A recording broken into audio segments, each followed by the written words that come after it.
is my party jollof rice? I don't know, Ma. You don't know?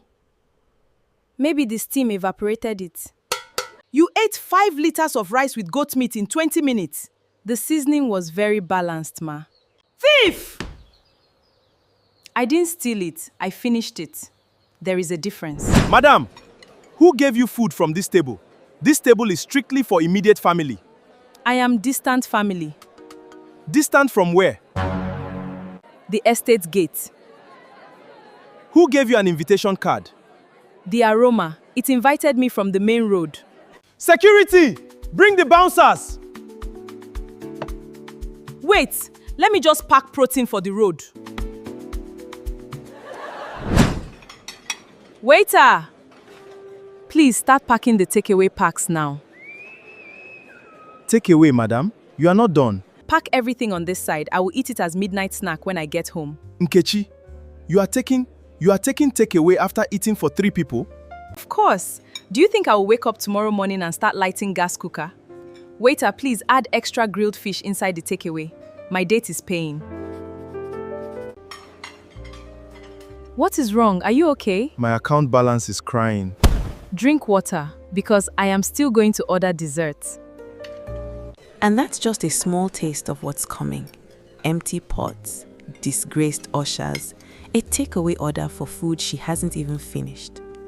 This is Nkechi. Her family just calls her a disaster with a spoon.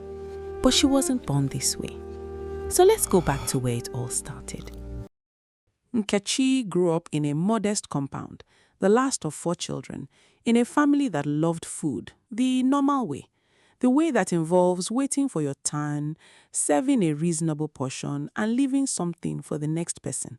Nobody explained this rule to Nkechi. Somehow, she missed that meeting. By age 5, she had already finished a plate of rice meant for her elder brother, then looked around the room and asked, quite innocently, "Is there more?" Her mother laughed it off. Children eat, that's normal.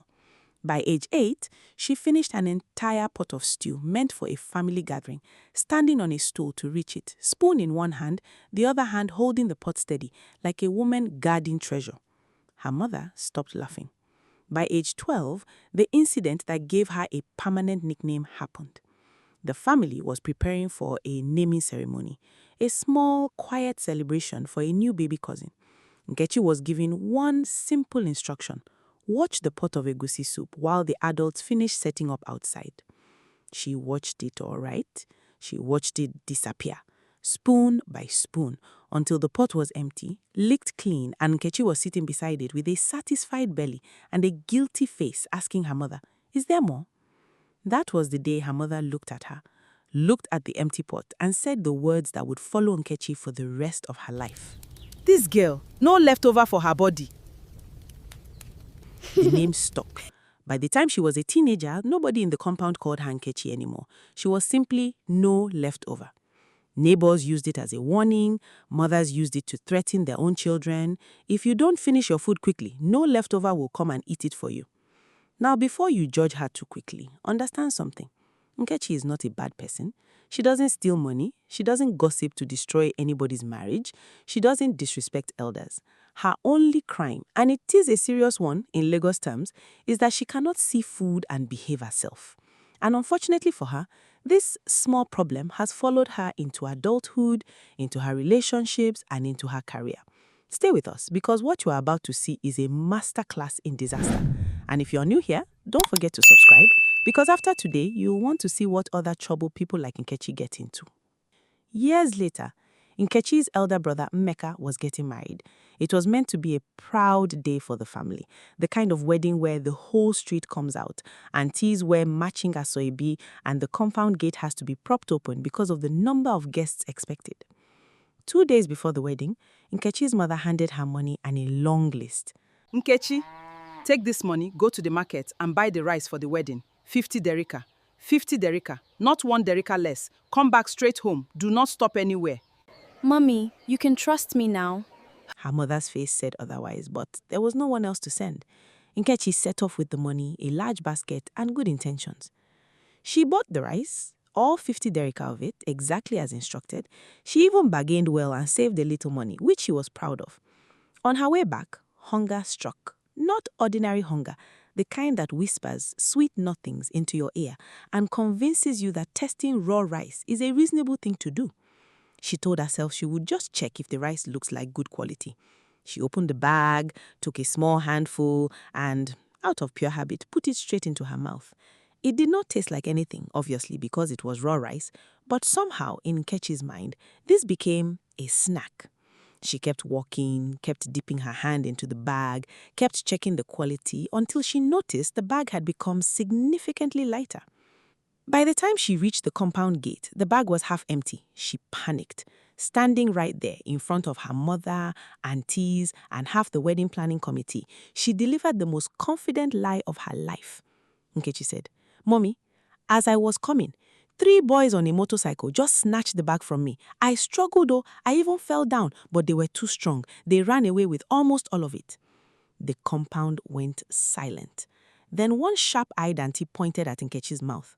"Auntie, then why does your mouth still have rice stuck on your lips?" Nkechi's confident face collapsed instantly. She had no answer. She simply excused herself and disappeared into the house, leaving the entire committee laughing behind her. The wedding still held, don't worry. They managed with what was left and quietly bought extra rice, telling the caterer to add small more. But from that day, nobody in the family sends Nkechi to buy raw food items unsupervised. Ever again. Weeks later, a respected elder in the community passed on, and as is tradition, the burial ceremony came with a grand reception. Long tables, uniformed ushers, a VIP section reserved strictly for family and important guests, with food specially prepared and set aside. Nkechi was not on the VIP list. She was not even close to the VIP list. But Nkechi has never let a small detail like not being invited stop her from finding food. She slipped past the ushers during the confusion of the procession, found her way to the VIP table, and helped herself generously. Twice. The first time, she got away clean, disappearing back into the crowd before anyone noticed the missing plates. Emboldened by her success, she went back for a second round. This time, she was not so lucky. One of the ushers, a serious young man taking his job very seriously, caught her mid-chew, a piece of meat still hanging from her mouth, another plate already half cleared in front of her. Madam, who gave you food from this table? This table is for family only. I am distant family. Distant from where? She was walked out physically by 2 ushers holding either arm while still chewing what remained in her mouth, refusing to let a public disgrace interrupt her meal. The story spread through the community faster than the burial announcement itself. By this point, you'd think Nkechi would slow down, read the room, maybe develop some self-control. But we haven't even gotten to the worst part yet. Wait until you see what happened when this same appetite followed her into her love life. Every mother wants to see her daughter settled, and Nkechi's mother was no exception. So when a respectable young man named Tunde showed interest and asked Nkechi out to a proper restaurant date, the whole family celebrated like she had already won the lottery. Please, for once, eat like a normal human being. Don't disgrace me. Mommy, it's just food. I can control myself. She could not control herself. The date started well. Tunde was polite, funny, clearly trying to make a good impression. They ordered a nice meal, a modest portion for each of them, exactly the kind of civilized dining experience Nkechi's mother had prayed for. Nkechi finished her plate in record time. Tunde, still making conversation, still eating slowly and politely, didn't notice when Nkechi's eyes drifted toward his plate. Are you going to finish that? I mean, I'm still eating, but... Before he could finish his sentence, his plate was already half empty. Nkechi had reached across, taken a generous portion, and was chewing with the confidence of someone who believed this was completely normal first date behavior. Tunde sat there, fork in hand, staring at what remained of his meal, unsure whether to laugh or quietly plan his exit. When the waiter came to clear the table, Nkechi, completely unbothered, asked for a takeaway pack. For the leftovers, ma? There are no leftovers. I want a pack for the empty plates. As souvenir. Tunde never called again. If you're enjoying this so far, do us a favor and hit that subscribe button because trust us, Nkechi was just getting warmed up. The next disaster involves an entire restaurant kitchen and it's even worse than this one. Word of the first date disaster somehow didn't stop Nkechi from getting a second chance. A different man, Chibozo, decided to give her an opportunity, taking her to a much fancier restaurant this time, determined to make the evening memorable. It was memorable, just not in the way he planned. Nkechi, perhaps overcompensating for the first date, decided to order generously. Appetizer, main course, a second main course in case the first one was too small, dessert, a second dessert because the first one was just to taste. Chibozo watched, quietly doing mental math as the bill grew larger than he had budgeted for. When it finally arrived, the amount was almost double what he had planned to spend. He paid what he could, but it still wasn't enough. The restaurant manager was called. Voices were kept low, but the situation was clear. Someone had to make up the difference, or someone was staying behind. We understand these things happen, but the bill must be settled. If you cannot pay, Madam here can help us out in the kitchen for the evening. Chibozo, embarrassed beyond words, quietly left. Nkechi, humiliated but somehow still calm, found herself tying an apron in the restaurant kitchen, washing plates until well past midnight, scrubbing pots that were ironically much bigger than the ones she usually finished at home. Somewhere outside, in the car park, Chibozo sat and watched through the window as the woman he brought for a romantic dinner spent her night washing dishes instead. Safe to say, there was no third date. Determined to prove she could be responsible, Nkechi applied for a job as a waitress at a busy local restaurant. She needed the money and, more importantly, she needed to prove to her family that she could hold down a job without her stomach getting in the way. The first few days went fine. She served tables, smiled at customers, carried plates back and forth. Then, slowly, the trouble began. It started small. A customer's plate would arrive at the table with a suspiciously reduced portion. Nkechi would explain it away. The kitchen measured it like that today. Then it escalated. A full plate of amala and ewedu, meant for table 6, mysteriously became half a plate by the time it reached the customer, with Nkechi wiping her mouth suspiciously as she set it down. Why does this look smaller than the one my friend got? It's the same size, sir. Maybe your eyes are just hungry. The final straw came when the restaurant owner personally caught her in the kitchen, standing over a customer's order, spoon in hand, mid-bite. Nkechi, that is not your food. That is table 9's order.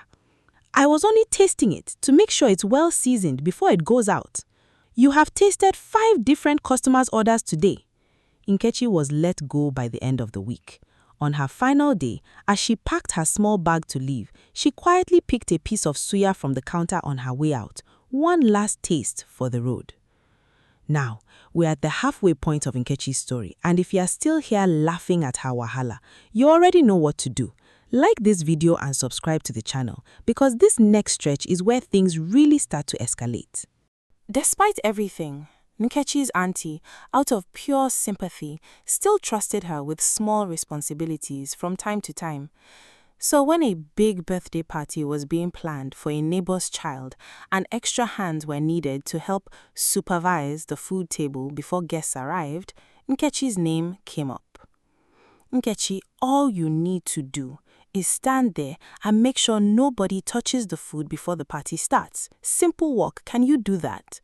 Nkechi, auntie, this one is easy. I will guard it like a soldier. The soldier fell at the first sign of temptation. Left alone, in the room with trays of small chops, a large cake, bottles of soft drinks, and various snacks, Nkechi's discipline lasted exactly 11 minutes.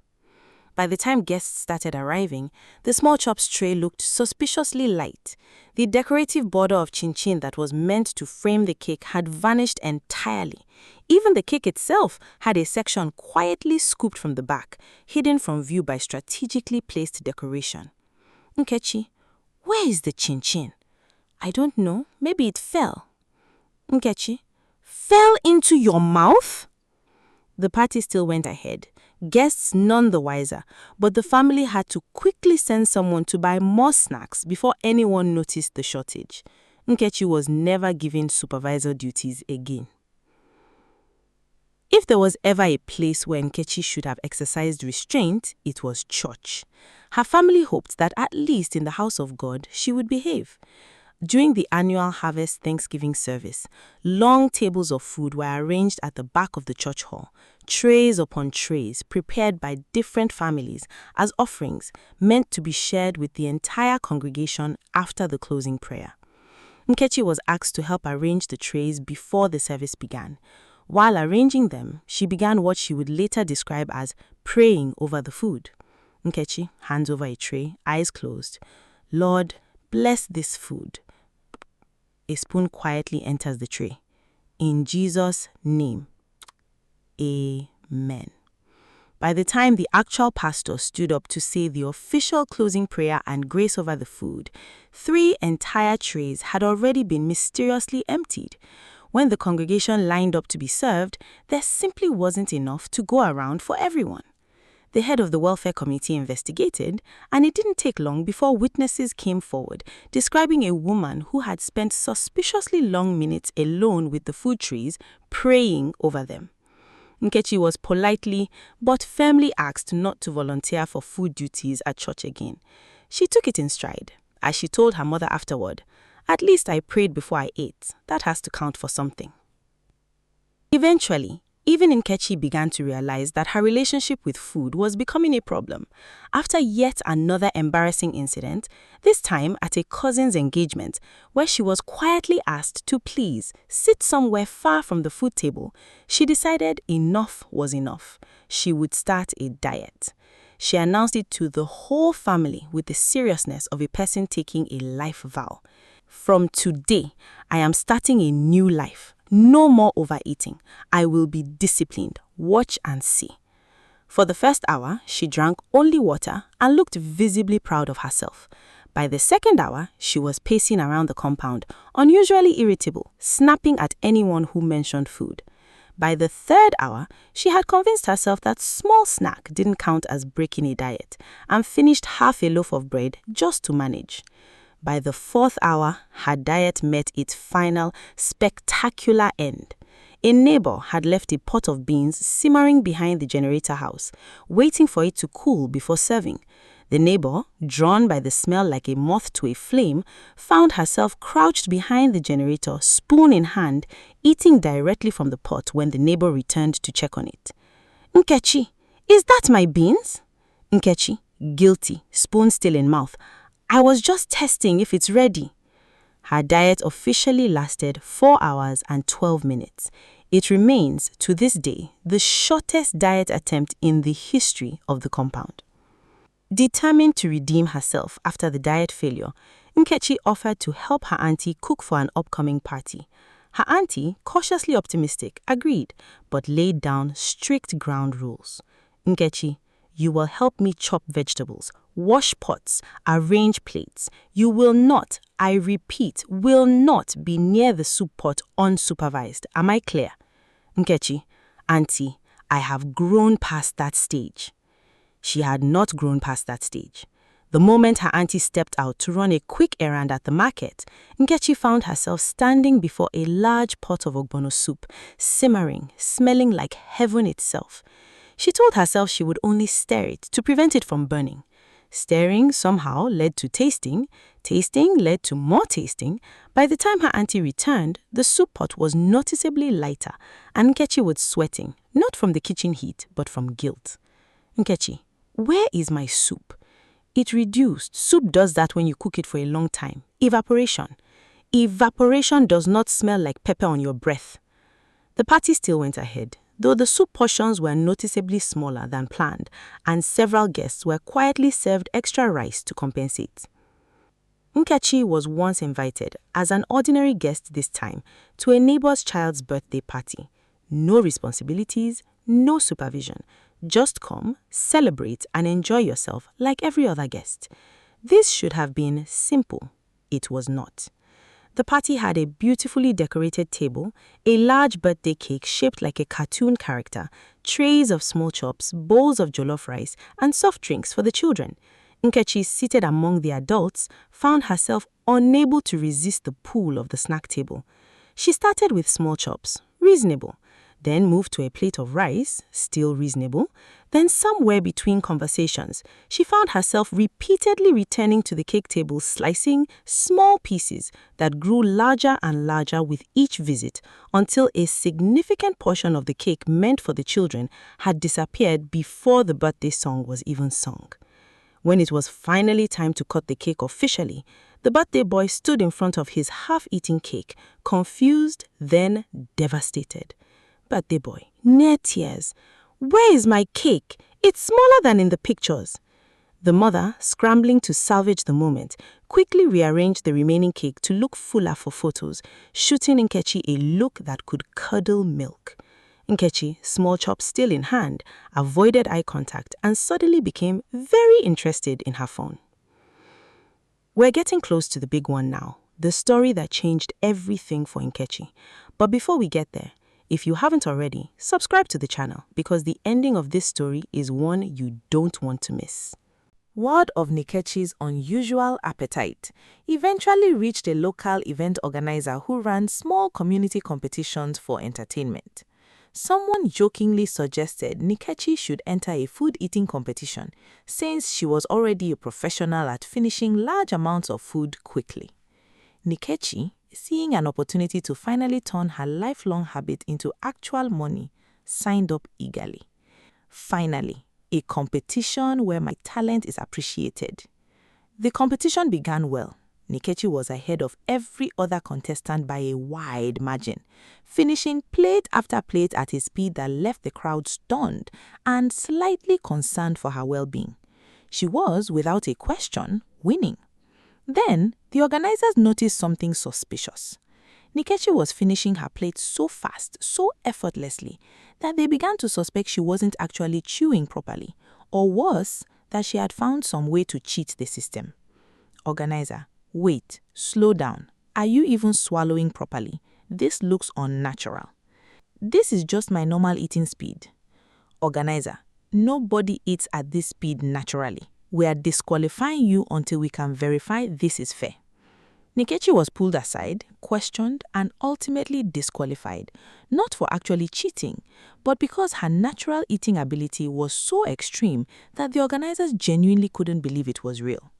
She left the competition without her winnings, but with a strange sense of pride that her gift had been mistaken for professional-level cheating. After the string of dating disasters, Nkechi eventually found a man, Obinna, who seemed patient enough to look past her reputation. Things progressed further than any of her previous relationships, to the point where he invited her to meet his family for the first time, a crucial, nerve-wracking milestone. "Please, Nkechi, this is important. My parents are traditional people. Just eat normally, please. Nkechi, Obinna, I promise you, I will behave myself today." The visit started beautifully. Obinna's mother had prepared a generous spread, clearly trying to make a good impression as much as Nkechi was. Introductions were made, compliments were exchanged, everything was going smoothly, right up until the food was served.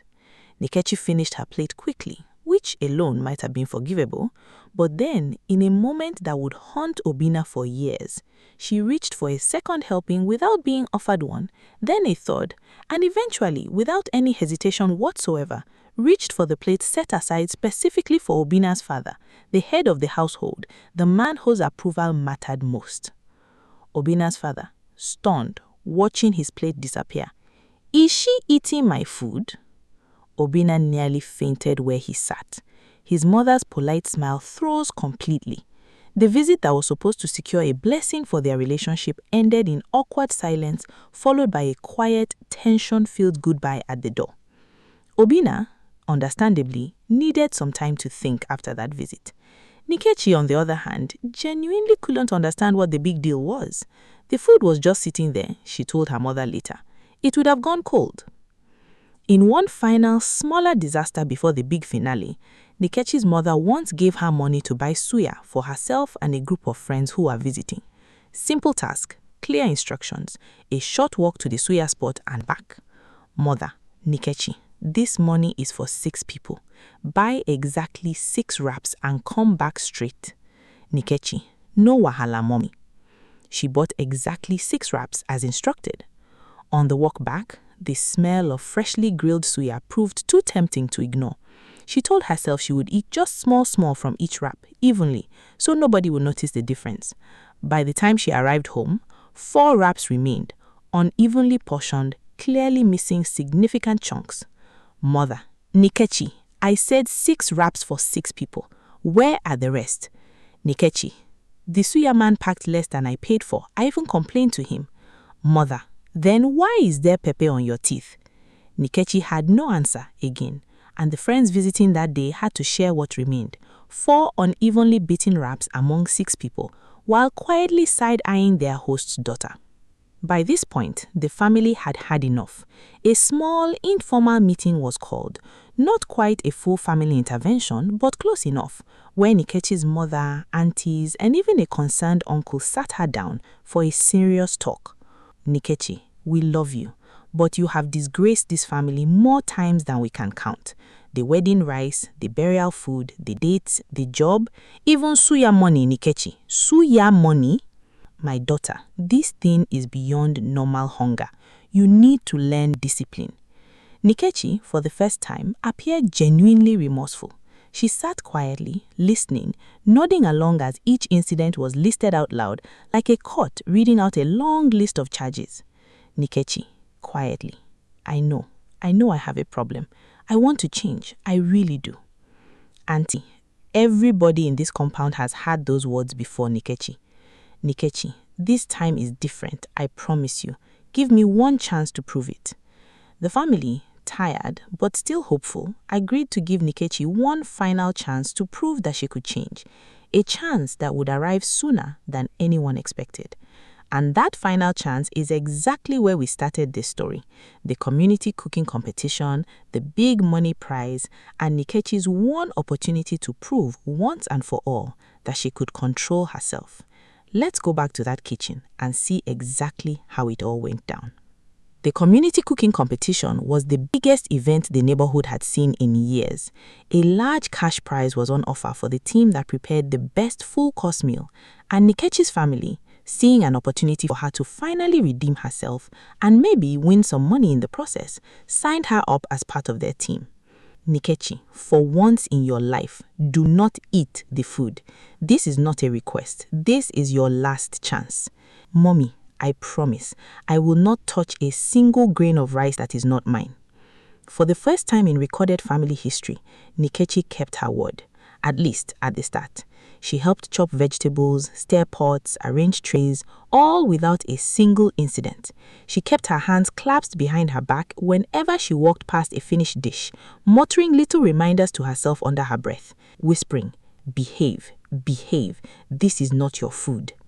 Her team watched in stunned silence, half proud, half suspicious, as dozens of pots of food were prepared without a single spoon going missing. Neighbors who had heard the legendary stories came specifically to witness this miracle with their own eyes. Then the judges made an announcement that would change everything. The winning team will be determined by the overall taste and presentation of the full-course meal. Each team should ensure their dishes are properly seasoned before final judging. The word seasoned landed in Nkechi's ears like a starting gun. Nkechi, to herself, just the seasoning, only the seasoning, to make sure it's correct, for the team, for victory. She picked up a spoon, approached the nearest pot, tasted it. Nkechi, something is missing. She tasted another pot to compare, then another to be thorough, then another because the second pot might have needed more seasoning too, and she needed to double-check her earlier assessment. Before anyone around her fully registered what was happening, Nkechi had made her way through nearly half of the competition's prepared dishes, spoon moving with the speed and precision of a woman on a sacred mission. Teammate, noticing, "Nkechi, what are you doing?" Nkechi, mouthful, quality control. The teammate's scream alerted the rest of the kitchen. Within seconds, chaos erupted. Nkechi, sensing the danger, grabbed a plate in one hand and a spoon in the other and began running through the kitchen, weaving between counters, ducking under hanging pots, refusing to be caught before finishing just one more taste. Her teammates chased her around stoves, past confused chefs from other teams, past organizers who had no idea what was happening but instinctively knew it wasn't good.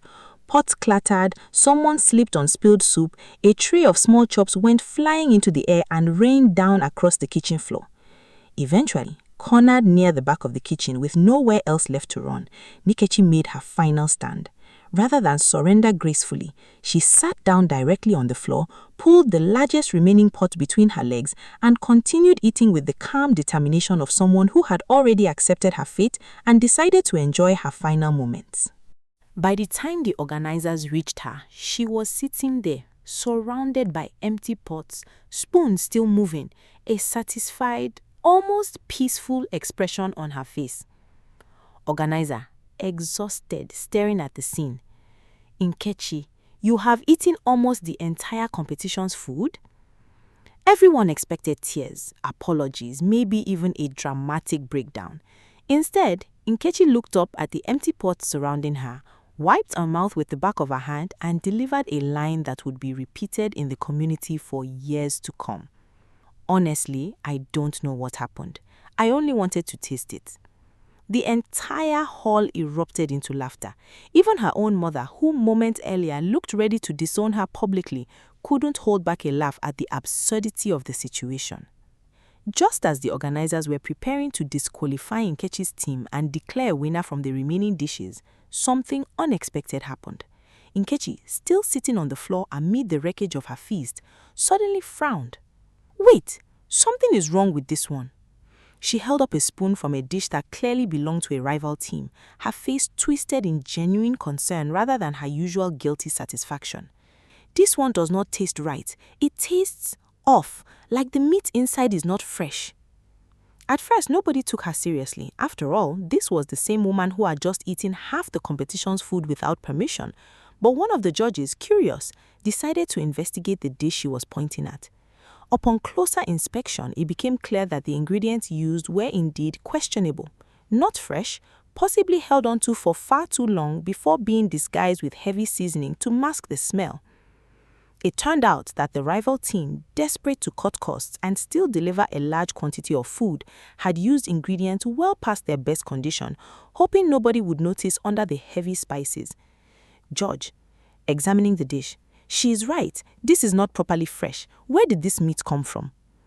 The rival team's cover was blown, entirely by accident, because Nkechi's uncontrollable urge to taste everything happened to include their dish too. Her disqualifying offense, eating food that wasn't hers, had inadvertently exposed a genuine act of cheating that could have made people sick. And just like that, the same appetite that had embarrassed Nkechi at weddings, burials, dates, jobs, church programs, and birthday parties finally did something useful. For the first time in her life, Nkechi's inability to control herself around food actually saved the day. The competition organizers, torn between disqualifying Nkechi's team for the mass consumption of other teams' food and rewarding her accidental discovery of the cheating scandal, settled on a compromise. Nkechi's team would not win the top cash prize, but given the seriousness of the food safety issue she uncovered, the community committee awarded her a smaller recognition prize, enough to cover the cost of replacing the food she had eaten with a little extra leftover. More importantly, her reputation shifted ever so slightly. The nickname No Leftover didn't disappear. Nothing could ever erase years of legendary food disasters, but it softened. Where it once carried embarrassment, it now carried something closer to affection. People still laughed when they said it, but the laughter felt lighter. Neighbor, chuckling.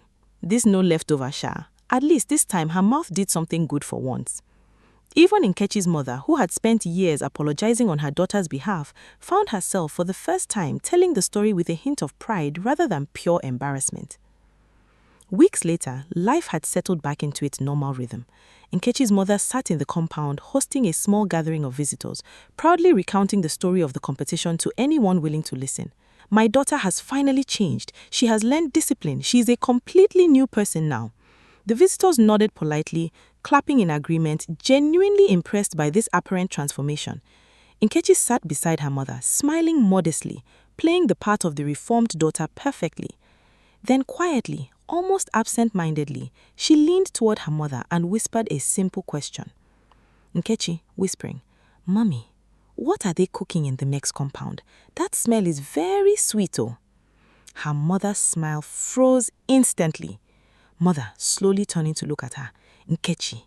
But Nkechi was already on her feet, spoon materializing from seemingly nowhere, a familiar look of determination in her eyes. Nkechi, sit down!